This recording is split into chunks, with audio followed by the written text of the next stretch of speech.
नमस्कार।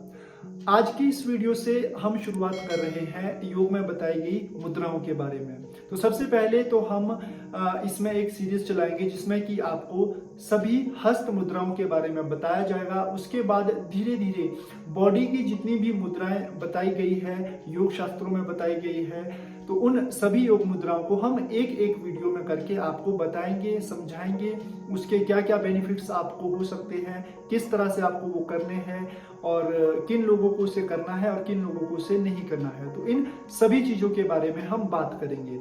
तो मुद्राओं को करने से पहले सबसे पहले हम इसके एक बिल्कुल बेसिक से कॉन्सेप्ट को समझेंगे ताकि आपको मुद्राओं की जो अभ्यास है, मुद्राओं का अभ्यास करना आसान हो जाए और आसानी से आप इसे सीख पाएं।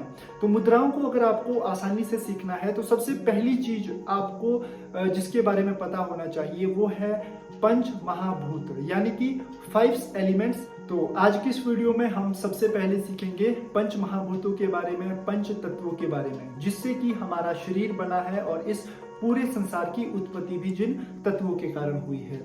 तो सबसे पहले आप देखेंगे कि जो हमारा हाथ है उसमें 5 उंगलियां होती है और 5 महाभूत भी है। अब ये पांचों की पांचों जो उंगलियां हैं ये पंच महाभूतों को रिप्रेजेंट करती है।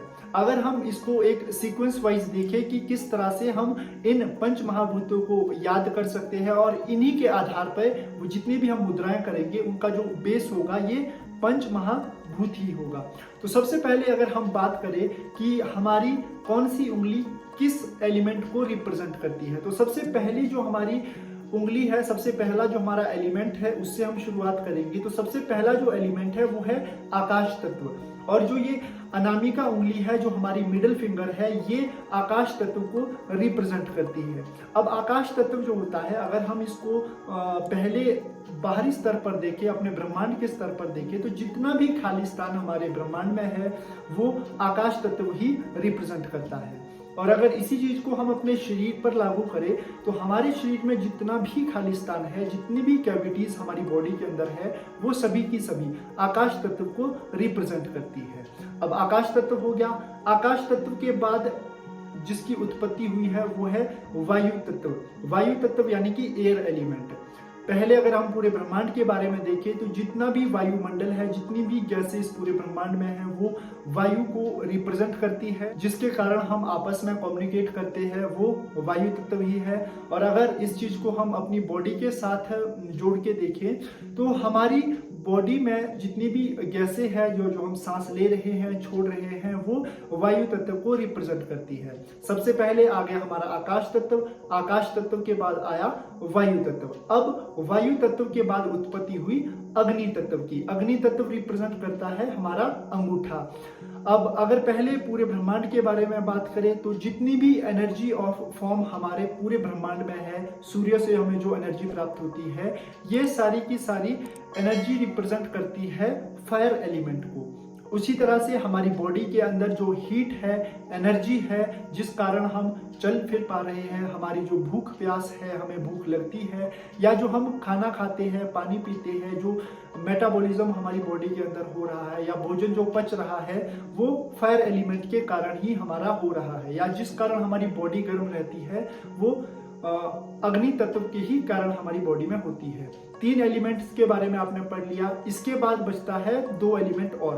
तो जो सबसे छोटी उंगली है ये रिप्रेजेंट करती है जल तत्व को। इस पूरे ब्रह्मांड में, इस पूरे यूनिवर्स में जितनी भी लिक्विड फॉर्म्स है वो सारी की सारी जल तत्व है, जल तत्व को रिप्रेजेंट करती है। और हमारी बॉडी के अंदर भी हमारा जो ब्लड है, हमारी जो लार है, या हमारी बॉडी के अंदर जितने भी फ्लूइड्स हैं वो सारे के सारे रिप्रेजेंट करते हैं जल तत्व को। अब जल तत्व के बाद उत्पत्ति होती है पृथ्वी तत्व की।